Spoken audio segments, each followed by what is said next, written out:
உன் பேச்சை கேட்டு தங்கறதுக்கு இடம் இல்லாம தின்றதுக்கு சோறு இல்லாம நடு ரோடுக்கு வந்துட்டோம். சந்தோஷமா? இதுக்கு முன்னாடி மட்டும் பக்கிங்ஹாம் பேலஸ்ல 3 வேளை பிரியாணி சாப்பிட்டுருந்தோம். சும்மா வாப்பா. ஆமா, இந்த பேச்சுக்கு ஒண்ணு குறைச்சல. எக்ஸ்கியூஸ் மீ, நீங்க வக்கீல் வெடிமுத்துவோட கிளர்க் தானே? ஆமா. நல்ல வேளை நான் உங்களை பார்த்தேன். எனக்கு ஒரு சின்ன ஹெல்ப் பண்ணுங்களேன். என்ன?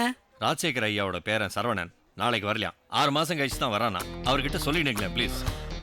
என்னப்பா யோசிக்கிற? இந்த பாருப்பா, அவங்க வீட்டில் ஃபோன் கிடையாது. நான் அர்ஜென்ட்டாக இந்தியாவுக்கு வேலை விஷயமா போகணும். எனக்கோ ஃப்ளைட்டுக்கு டைம் ஆச்சு. கொஞ்சம் ப்ளீஸ் ஹெல்ப் பண்ணேப்பா. சொல்லிடுறேன். சரிம்மா, நான் இப்போ ஒரு அருமையான ஐடியா தரேன். என் பேச்சுக்கு வேண்டாம். வழக்கம் போல ஏதோ சொதப்பல ஐடியா கொடுப்பேன். நோ நோ நோ நோ, இது சொதப்புற ஐடியா இல்ல. இந்த ஐடியா கில்லி மாதிரி ஒர்க் அவுட் ஆகும். என்ன ஐடியா? அவரு சொல்ல சொன்ன வீட்டுக்கு நீ பேரனா போற. என்ன? நானா? அவங்க 2 பேருக்கு தான் கண்ணு தெரியாது. அப்புறம் உனக்கு என்ன ப்ராப்ளம்? நோ நோ, அதுக்கு வேற ஆளை பாரு. சொன்னா கேளுப்பா. நம்ம பாஸ் ஜெயில இருந்து வந்து நம்ம 2 பேர் பங்கு பிரிச்சு கொடுக்குற வரைக்கும் நம்ம தங்கறதுக்கு இதை விட ஒரு அருமையான கிடைக்காது. இதெல்லாம் ஒர்க் அவுட் ஆகாது. சூப்பரா ஒர்க் அவுட் ஆகும். நான் சொல்றத கேளுப்பா. இவ்வளவு தூரம் கெஞ்சறதுக்கு நீயே பேரன போக வேண்டியதானே? என்ன ரொம்ப இன்சல்ட் பண்ற பத்தியா? அந்த பர்சனாலிட்டி எனக்கு இருந்தா நான் ஏன் உங்ககிட்ட இவ்வளவு நேரம் கெஞ்சிறேன்? இதெல்லாம் வேலைக்காக இருப்பா. ஒரு நிமிஷம் நல்லா யோசிச்சு பாரு. அம்மாவோட ஆபரேஷன் செலவு, அக்காவோட வாழ்க்கை, தங்கச்சியோட கல்யாணம், தம்பியோட படிப்பு. சரி சரி சரி, போறேன். ஆமா, நீ எங்க தங்க போற? எங்கயா? உங்க கூட தான். ஏன் கூடயா? ஆ, அவங்களுக்கு இருக்கிறது ஒரு பேரன் தானே? அவங்களுக்கு பேரன் ஒண்ணுதான், ஆனா கண்ணு தெரியாதே.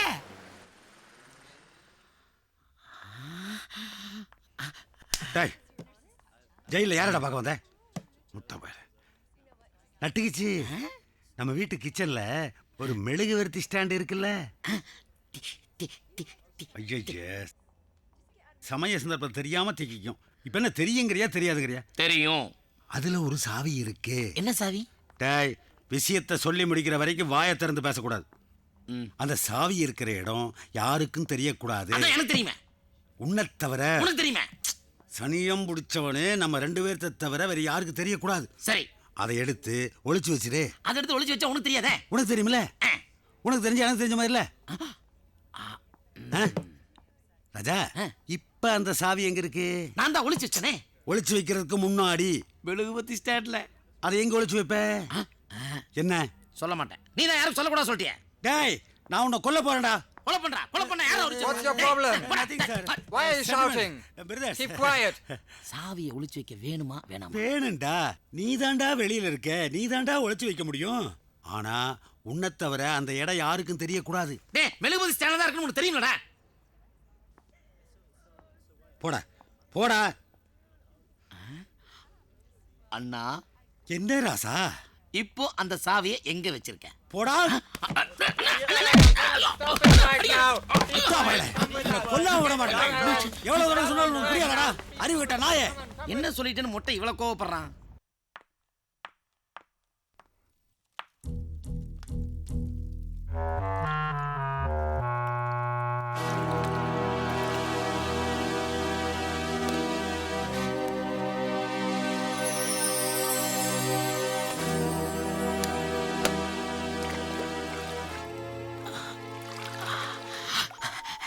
யாரும் பார்க்கல.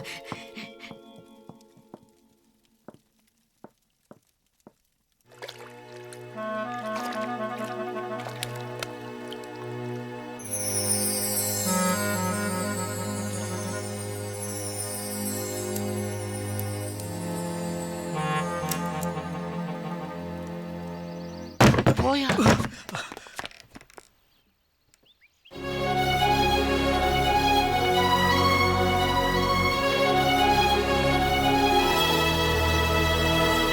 யாரு யாரு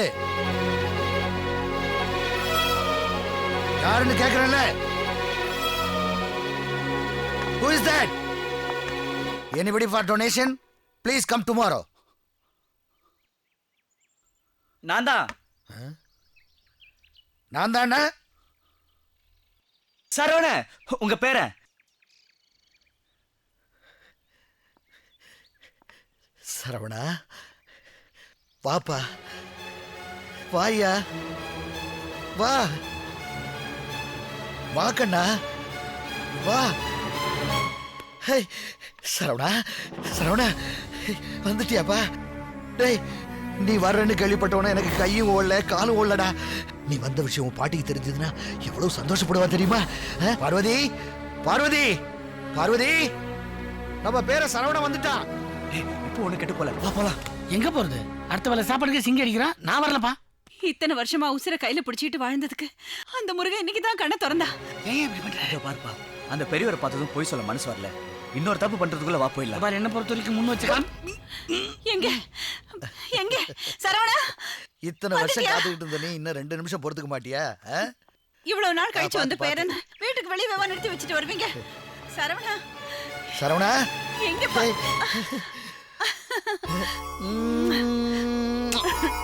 என் செல்ல குட்டி.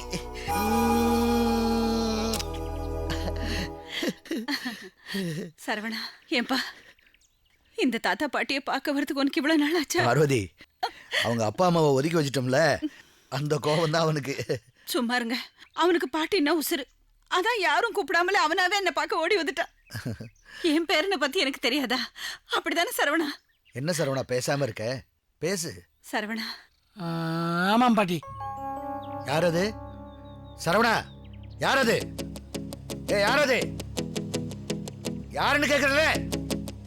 என்னங்க சரவணா, இது சரவண குரல் இல்லையே. சரவணா, உன்னதான் கேக்குறேன், யார் அது? என்னாச்சு? ஏய் சரவணா, யாருப்பா அது? நான் தான் தாத்தா. இல்லையே, நான் கேட்டது வேற குரலா இருந்துச்சே. அது சந்தோஷத்துல குரல் குரல் மாறிச்சு ஐயா. என்னது ஐயாவா? டேய், தாத்தான்னு சொல்றா.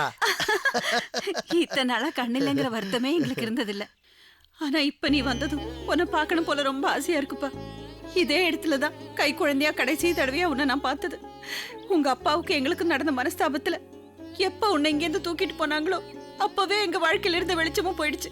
விடுங்க பாட்டி, நான் தான் வந்துட்டேன்ல.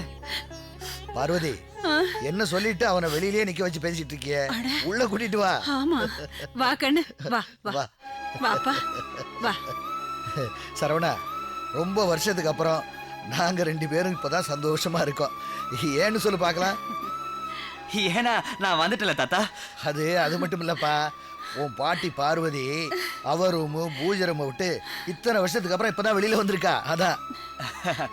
பாட்டி, பெட்டி வெளியில இருக்கு, கொஞ்சம் கையை வெட்டிங்கன்னா. சரி சரி, போய் எடுத்துட்டு வா.